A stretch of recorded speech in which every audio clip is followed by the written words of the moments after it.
Good evening. Welcome to St. Mike's tonight. It's good to have you. It's good to have you. So this past week, I was flying back from Ireland, and my flight was coming in from Dublin. And if you've ever been on an international flight, you probably know that they give you these pillows and this little tissue paper blanket that's supposed to keep you warm, right? I need about 15 of those things, my heavens. So I've got my blanket and my little pillow, but the man sitting right in front of me, he dropped his pillow behind him in the seat, which was right at my feet. And so I picked up the pillow and I kind of tapped him on the shoulder and I said, "Sir, is this yours? I think you dropped your pillow." So he grabbed it from me and glared at me and he said, "You stole my pillow." And so his poor wife, my heavens, she looked so embarrassed. And I was like, I just found it right here. So I was a little irritated because I tried to do something nice. Clearly, he thought I pilfered his pillow. And so instantaneously in my mind, I'm going through the options, right? Like, what can I do here? I was like, well, I can start kicking the back of his chair. That would be a little passive aggressive.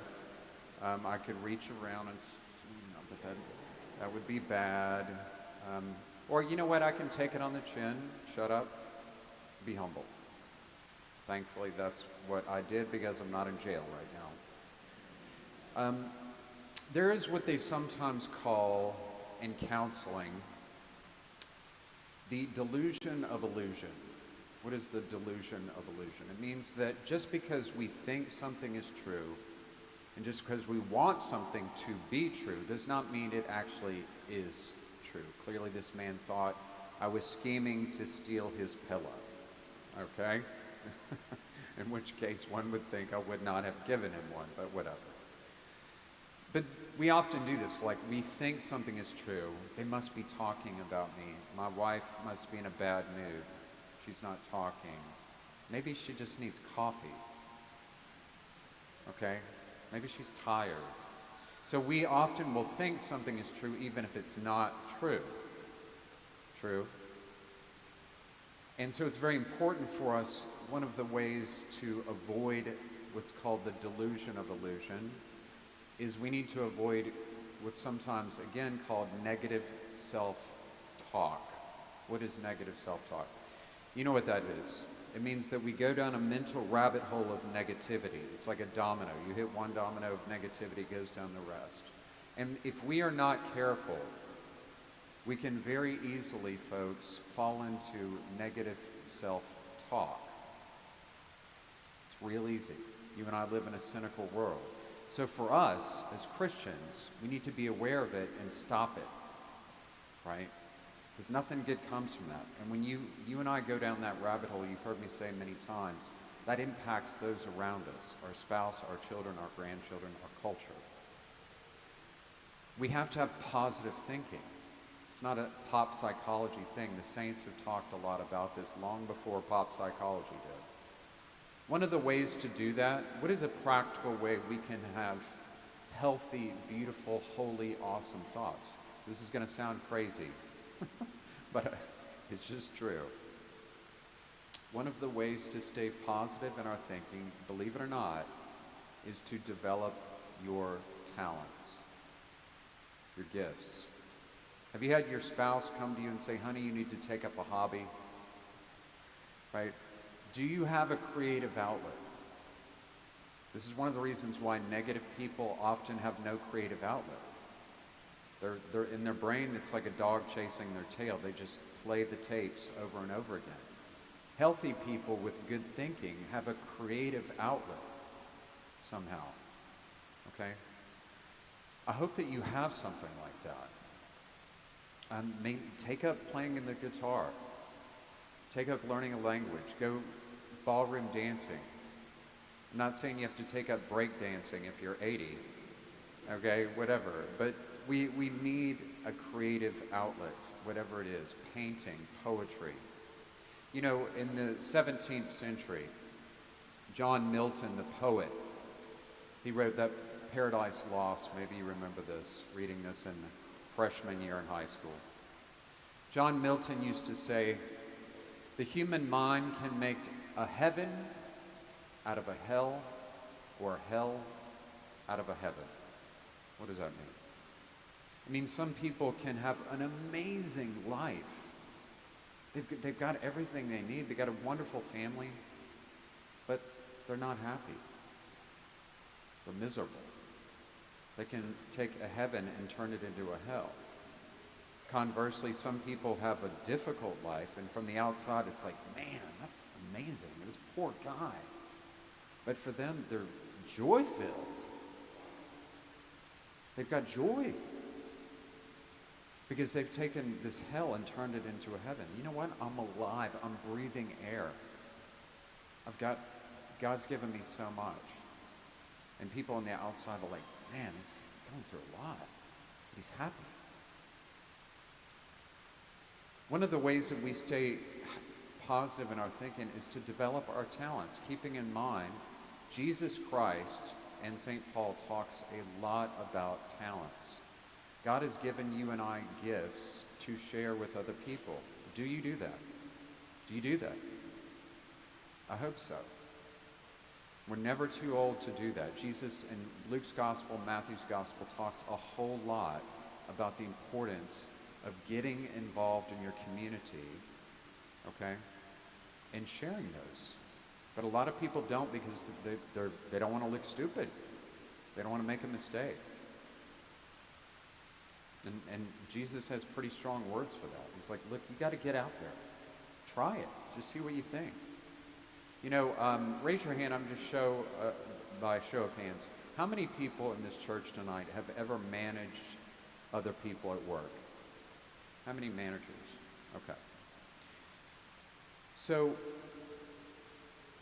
we're very blessed in this parish to have an amazing staff, but I can say in my pre-seminary life, I've managed some challenging people. And those of you that have managed people, you know that sometimes you have this difficult situation of having to fire somebody. Some of us here may have had to fire people. Not easy to do. And so there's an expression with managers, you may have heard, that people fire themselves. People fire themselves. In other words, often by their own bad decision making, it comes to a breaking point. This is not going to work. Thank you. Right? Are there exceptions? Yes. But often people's bad decisions, they fire themselves. And when you talk to these people, there's usually about 6 jobs before that, the same thing happened. Do they see it? Usually not. Have you ever worked with someone at work and they do just barely enough to not get fired? You ever know these people? Like if they have to do 50%, they're going to do 51, right? Still, on the other side, the management side of work, in pretty much every job, any institution, there's certain phrases, certain words that they will throw around. We want to empower our employees. We want transparency. We want accountability. But when it comes to empowering employees, transparency and accountability, they usually never follow through with it. They'll say they do, but they don't. Where are you going with this, Father Ben? This is why I'm saying this. We need to hold up a mirror. We need to hold up a mirror and polish it, right? Unfortunately, some employees will never see it because they don't want to polish the mirror. For us, in the same way that sometimes leaders in jobs will say they want to build up the talents of their employees. Oh, but don't do too well now.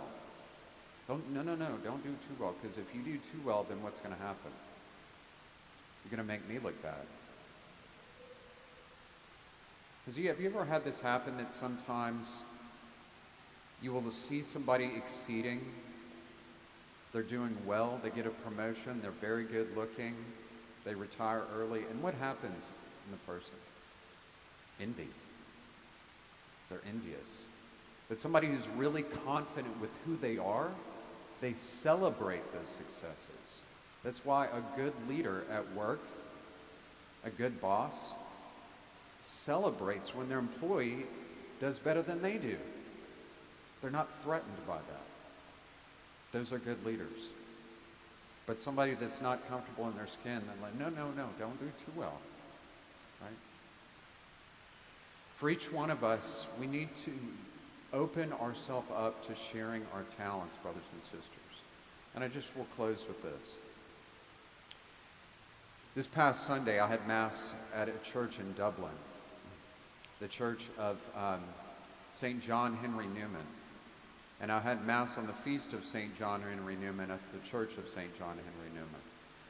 A week from today, the Pope Leo, will have transformed St. John Henry Newman into a doctor of the church. In the history of the Catholic Church, we've only had 38 doctors of the church.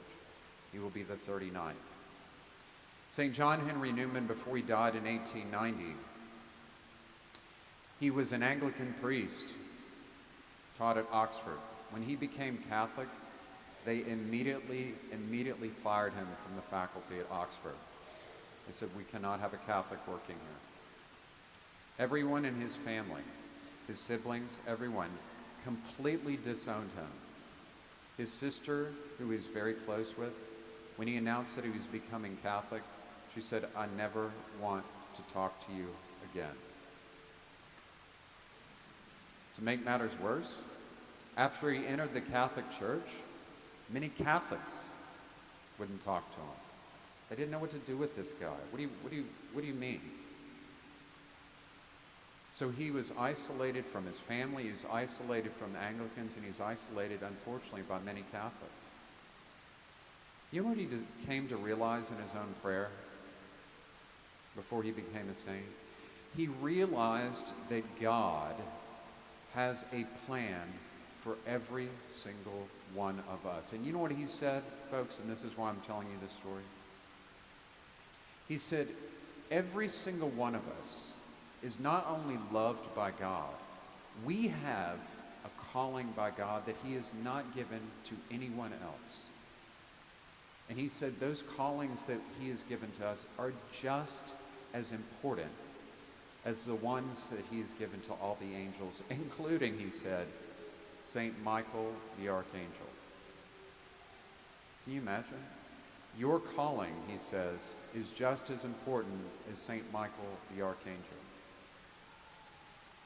Please, consider this. God has given you and I something that he has not given anyone else. Just like we have a fingerprint, you have a spiritual fingerprint. And he wants us to use our talents. That's one of the best ways to avoid the delusion of illusion and false thinking.